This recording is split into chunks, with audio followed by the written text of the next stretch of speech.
दुनिया की निगाह इस बात पर लगी हुई है कि क्या ट्रंप और पुतिन के बीच युद्ध विराम पर बातचीत होगी।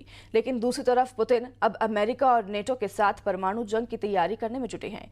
इधर नेटो देश पोलैंड के एक समाचार आउटलेट ने दावा किया है कि ट्रंप का रूस प्लेन लीक हो गया है, जिसके बाद से ट्रंप बुरी तरह से बौखला गए हैं। देखिए इस रिपोर्ट को।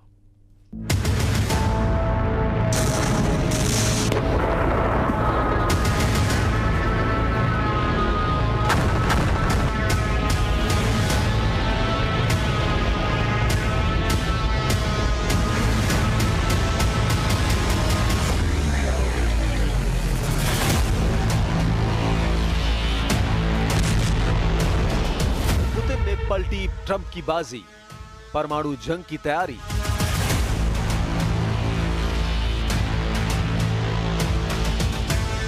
रूस यूक्रेन जंग में अब पुतिन ने ऐसी चाल चली है कि राष्ट्रपति ट्रंप के सभी अल्टीमेटम और जंगी पैतरे का धुआं निकल गया है। जब दुनिया को लग रहा है कि पुतिन और ट्रंप युद्ध विराम पर मीटिंग कर सकते हैं, ऐसी खबरों के बीच दो खबरों ने अमेरिका, नेटो और यूक्रेन के होश उड़ा दिए हैं।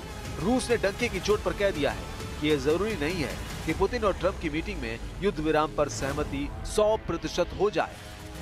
रूस ने यह एहसास करा दिया है कि यूक्रेन पर जो रूसी हमले हो रहे हैं वो और तेज होने जा रहे हैं। खबर है कि पुतिन ने बेलारूस की जमीन से भी बड़े परमाणु जंग की तैयारी शुरू कर दी है। हम आपको दिखाने जा रहे हैं कि कैसे ट्रंप और पुतिन की मीटिंग से ठीक पहले यूक्रेन डील की पूरी रिपोर्ट नेटो देश पोलैंड के पोलिश समाचार आउटलेट ऑनेट में छापकर पूरी दुनिया में सनसनी फैला दी है। पोलिश समाचार आउटलेट ऑनेट ने यहां तक दावा किया है कि ट्रंप नोबेल पुरस्कार हासिल करने के चक्कर में यूक्रेन का सौदा रूस से कर रहे हैं और रूस को यूक्रेन की वो सारी जमीन देने को तैयार है जिस पर रूस ने हमला करके या तो कब्जा कर लिया है या फिर पूरी तरह से कंट्रोल कर लिया है। पुतिन और ट्रंप की इस डील के लीक होने के बाद से यूक्रेन हक्का बक्का रह गया है और जेलेंस्की खुद को ठगा सा महसूस कर रहे हैं, जबकि यूक्रेन किसी भी कीमत पर रूस को अपनी 1 इंच जमीन भी नहीं देना चाहता है। जेलेंस्की को अमेरिका के साथ साथ नेटो और यूरोपीय देशों ने भी धोखा दिया है। हम आपको पूरी खबर दिखा रहे हैं कि कैसे पुतिन ने ट्रंप की यूक्रेन बाजी को पलट कर रख दिया है।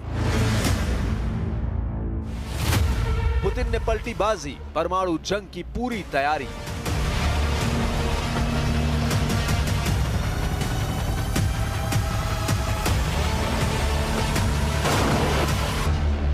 एक 1260 दिन से ज्यादा की जंग के बाद ऐसा लग रहा था कि ट्रंप का 8 अगस्त के अल्टीमेटम से पहले पुतिन ट्रंप के साथ पूरी तरह से मीटिंग के लिए तैयार हो जाएंगे। लेकिन अब खबर है कि पुतिन ने ट्रंप के साथ मीटिंग को लेकर बहुत ज्यादा जल्दबाजी नहीं दिखाने का फैसला किया है। खबर तो ये भी है कि पुतिन और ट्रंप की मीटिंग यूएई यानी संयुक्त अरब अमीरात में हो सकती है, लेकिन अभी तक ट्रंप के अल्टीमेटम खत्म होने से पहले रूस की तरफ से मीटिंग को लेकर कोई बड़ा दावा नहीं किया गया है। बल्कि खबर तो यह है कि जब से अमेरिका ने रूस के नजदीक 2 परमाणु पनडुब्बी तैनात करने का ऐलान किया है, उसके बाद से रूस ने भयानक तरीके से परमाणु जंग की तैयारी शुरू कर दी है। खबर है कि रूस ने बेलारूस में अपने एटमी हथियार को हाई अलर्ट पर रख दिया है, जबकि उत्तर कोरिया को लेकर दावा किया गया है कि रूस उसके परमाणु हथियारों को आधुनिक बनाने में मदद कर रहा है, जिससे दक्षिण कोरिया के साथ साथ जापान और अमेरिका भी खौफ में आ गए हैं। दावा तो यह भी किया जा रहा है कि रूस सीमित और कम ताकत वाले एटम बम से यूक्रेन पर किसी भी वक्त हमला कर सकता है। खासतौर से परमाणु बम की तरह हमला करने वाली ओरेशनिक मिसाइल से रूस यूक्रेन पर हमला कर सकता है। जानकारों के मुताबिक ट्रंप ने 2 परमाणु पनडुब्बी रूस के खिलाफ तैनात करके परमाणु जंग के खतरे को 10 गुना बढ़ा दिया है। यही नहीं, अब तक कई ऐसे देश जो अमेरिकी परमाणु छतरी पर भरोसा करते थे, वे भी अब परमाणु बम बनाने की दिशा में बढ़ रहे हैं। इनमें जापान, पोलैंड, दक्षिण कोरिया, तुर्की, सऊदी अरब जैसे देश शामिल हैं। वॉर एक्सपर्ट का कहना है कि इस परमाणु होड़ के लिए ट्रंप की बांटने वाली नीतियां जिम्मेदार हैं। यूक्रेन की सैन्य खुफिया एजेंसी के प्रमुख लेफ्टिनेंट जनरल किरिलो बुडानोव ने स्थानीय मीडिया को बताया कि रूस द्वारा ईरान को परमाणु हथियार बनाने में मदद करने की संभावना नहीं है, लेकिन उत्तर कोरिया को तकनीकी सहायता पहले से ही दी जा रही है। बुडानोव ने कहा, मैं ये सीधे तौर पर कह सकता हूँ, जहाँ तक उत्तर कोरिया का सवाल है, स्थिति काफी कठिन है। सबसे पहले उत्तर कोरिया के पास पहले से ही परमाणु हथियार है, लेकिन रूसी संघ उसके परमाणु हथियार वाहक पोतों के आधुनिकीकरण में उसकी मदद कर रहा है। ये वास्तव में हो रहा है और अब खतरा कई गुना बढ़ चुका है।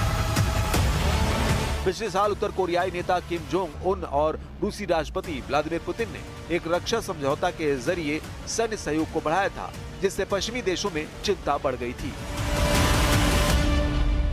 If this meeting next week does not take place, we at least are confronted with a very bad situation for Ukraine, because it does mean that the Russian offensive goes on from the air and on the ground, which does mean that the cities will be bombed every single night, as long as the Russians have the drones and the means for that, which they do have.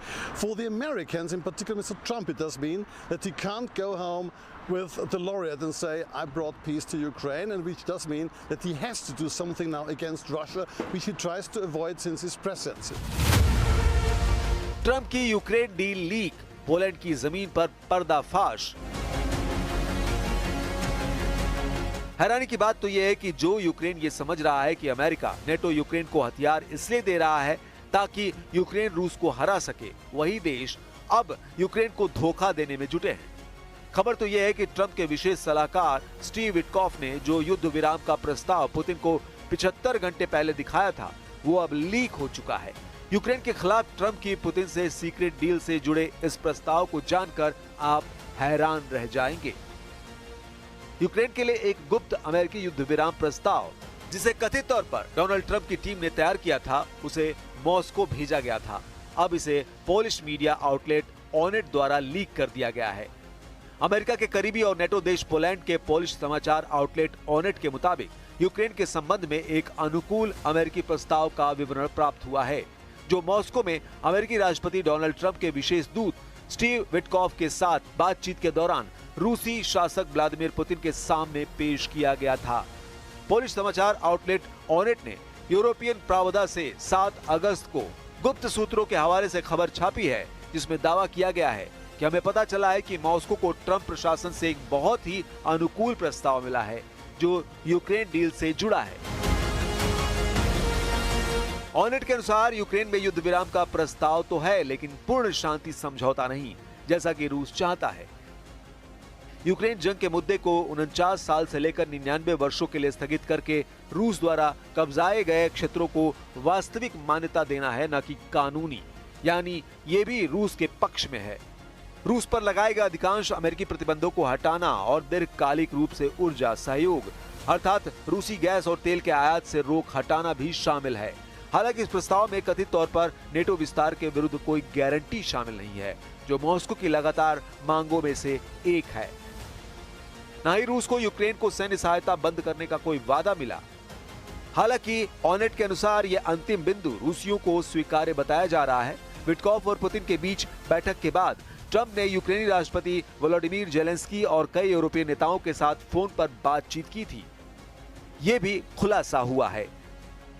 इसके बाद Trump ने कथित तौर पर यूरोपीय नेताओं से कहा कि उनका इरादा अगले हफ्ते की शुरुआत में पुतिन से मिलने का है, जिसके बाद राष्ट्रपति जेलेंस्की के साथ एक त्रिपक्षीय बैठक होगी। बाद में क्रेमलिन ने पुष्टि की कि रूस और अमेरिका इस बात पर सहमत हुए हैं कि पुतिन और ट्रंप आने वाले दिनों में मिलेंगे।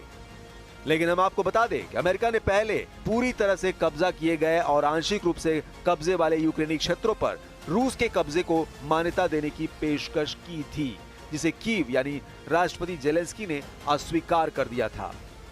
अब ऐसी परिस्थिति में अंदाजा लगाया जा सकता है कि पुतिन ट्रंप की रत्ती भर परवाह नहीं कर रहे हैं।